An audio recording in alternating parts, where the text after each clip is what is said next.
السلام عليكم البنات، كي دايرين؟ لاباس عليكم؟ اموركم مزيان؟ نتمنى تكونوا بخير وعلى خير. وصفه جديده، وصفه رائعه، وصفه عندها واحد النتيجه روعه روعه روعه. بمكونات كذلك النفس. انا كنجيب لكم مكونات بسيطه، المهم كتكون موجوده في كل بيت. غادي تصدموا من النتيجه وغادي تشوفوا قدامكم النتيجه. ممكن انكم تبقاو حالين فمكم في راسكم. الا عجبكم الفيديو ما تنسونيش من اللايك واشتراك القناه وتفعيل زر الجرس باش يوصلكم كل جديد، والبارطاج الخوت، البارطاج شير شير شير. جزاكم الله كل خير، وهانتوما كملوا الفيديو للاخر، وجزاكم الله كل خير.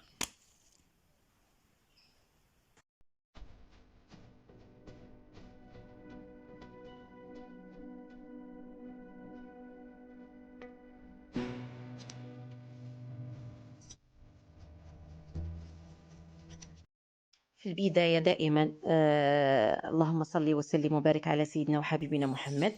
غادي نحتاجو في هذه الوصفة برتقالة، أي نوع من البرتقال، الصغير الكبير. المهم غنحتاج عصير ديال البرتقال. أنا عصير برتقالة وحدة هنايا اللي عصرت. ملي غنعصرها كما كتشوفوا، هذه هي الكميه اللي حصلت من عصير برتقاله واحده. غادي نجيب واحد الاناء اخر، غادي نوجد فيه الروز او الارز الابيض العادي. غادي نطحنو وغادي نغربلو جوج مرات حتى كنحصل على واحد الملمس ناعم. غادي نحتاج ملعقه كبيره من الرز مغربل مزيان، يعني جوج ما غربلته جوج مرات. وكذلك غادي نحتاج واحد المكون كذلك هو الشاي الاخضر. الشاي الاخضر خوتي فهو عنده واحد المنافع كبيره بزاف، يجدد خلايا البشره، كيساعد على تفتيح البشره كذلك والحصول على واحد النضاره في البشره ديالك سيداتي.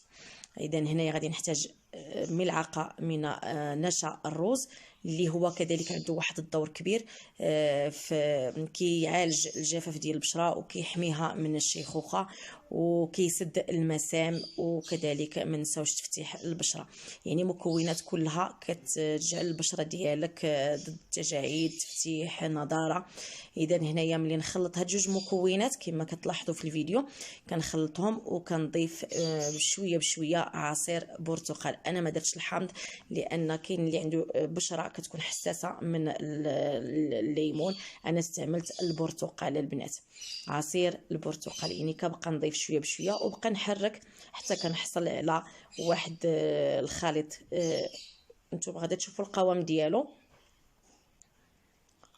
كما قلت لكم البرتقال كيحتوي على فيتامين سي، كنحتاجوه للتجاعيد. النشا كذلك ما نقول لكمش، فهو يحمي البشره ديالنا، كيعالج لنا دوك الخطوط الرقيقه ديال التجاعيد. كما شفتوا القوام ديال البرتقال هو هذا.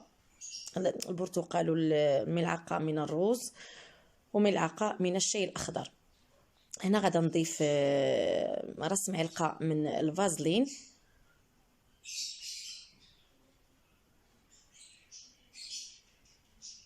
وغادي نخلط هاد العناصر مزيان مزيان، ونبقى نخلط حتى كنعرف بان داك الفازلين اندمج ليا او انسجم مع باقي المكونات. عاد باش غادي نطبق الوصفه على الوجه ديالي، والا بقى لي شي حاجه غادا نحطو على اليدين.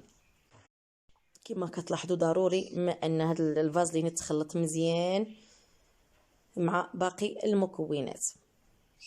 صافي ملي كانت نحصل على هذا القوام هذا، صافي كنوض كنطبقها على الوجه ديالي كما كتلاحظوا بالخلف ديال الملعقه. كنحط من بعد كنحط غير بشويه بشويه، وكنحط في الاماكن اللي فيها التجاعيد بزاف. المهم نتوما ملي كتكونوا وحدكم، يعني راه كديروها في الحمام، ما كتكونوش دايرين فولار، ما كتكونوش دايرين سميتو، يعني كتاخذوا راحتكم في انكم تحطوا هاد سميتو. انا هنايا حطيتها بالاصابع ديالي، ومن بعد غادي نثبتها بالخلف ديال الملعقه. ما عليكم البنات غير تنوضوا تحيدوا منكم العجز، والمكونات كامله راه موجوده في البيت ديالكم. وصفات تهلاو في البشره ديالكم، تهلاو في الوجه ديالكم، تهلاو في جمالكم. الوصفات يعني كلشي راه كيكون في البيت. هانتوما كما كتلاحظوا كنثبت الخليط بالخلف ديال الملعقه على البشره ديالي، كنخليها تقريبا، انا خليتها اكثر من 20 دقيقه حتى نشفت ليا على الوجه. عاد من بعد باش انني نغسلها، وفي الغسل ديالها في البدايه ضروري ما غتغسلوها بالماء البارد، بالماء الدافئ عفوا. يعني غادي تغسلوها. هنايا لما تبقى راني طبقته على يديا، بقى لي غير شويه طبقته على يديا وقوميت به اليديات وداك القشره ديال البرتقاله، حاولت انني نقومي بها البشره ديال الجلد ديال يديا كما غادي تلاحظوا في الفيديو. كما كتلاحظوا هنايا انا قوميتها بالجلده ديال البرتقال، كتعطي واحد الملمس ناعم للبشره ديالك، تفتح البشره وكتحسي بواحد الايادي رطبه جدا جدا جدا. وكذلك الوجه انا ما قوميتوش ولكن غسلته بالماء الدافئ. ضروري ما تغسلوه مزيان لانه ما خليته حتى يبس، تغسلوه بالماء الدافئ ومن بعد عاد باش غادي تغسلوه بالماء البارد باش غتحصلوا على واحد النضاره في الوجه. هنايا كنغسل يديا كما قلت لكم في الاول كيتغسل بالماء الدافئ حيت راه فيه فازلين، ضروري ما تغسلوه بالماء دافئ ماشي سخون ولكن دافئ. ومن بعد عاد باش انكم تغسلوه بماء بارد كتحصلوا على واحد النضاره في البشره ديالكم وفي الايادي في الوجه ديالكم. ما نقول لكمش نتيجه روعه روعه روعه. جربوها وخليوا لي التعاليق في تحت الفيديو. قلت لكم غادي تصدموا من النتيجه. هنايا صافي غسلت بيديا بالماء الدافئ، هنا كنغسل يديا بالماء البارد. نفس الطريقه اللي استعملتها ليديا غادي نستعملها كذلك للوجه ديالي. اذا غادي نغسلو بالماء الدافئ، كنكرر الماء الدافئ هو الاول ومن بعد غادي نغسل بالماء البارد الوجه. هنا كما كتلاحظوا هنايا صافي خليته حتى يبس في الوجه ديالي. هنا صافي غادي نغسلو بالماء الدافئ كما قلت لكم. وهانتوما معايا الا وصلتوا معايا لهاد النقطه من البلاصه ديال الفيديو ما تنساونيش من اللايك ومن الاشتراك في القناه وتفعيل زر الجرس فضلا وليس امرا. وما تنساوناش من اللايكات والاشتراك والشير الخوت. وهانتوما كتحصلوا على واحد البشره ناعمه وخاليه من الشوائب، خاليه من الترهلات، رغم ان يعني كبيره في السن ولكن الحمد لله ما عنديش دوك التجاعيد الكبيره بزاف بالوصفات الطبيعيه وبالاستمراريه في الوصفات الطبيعيه.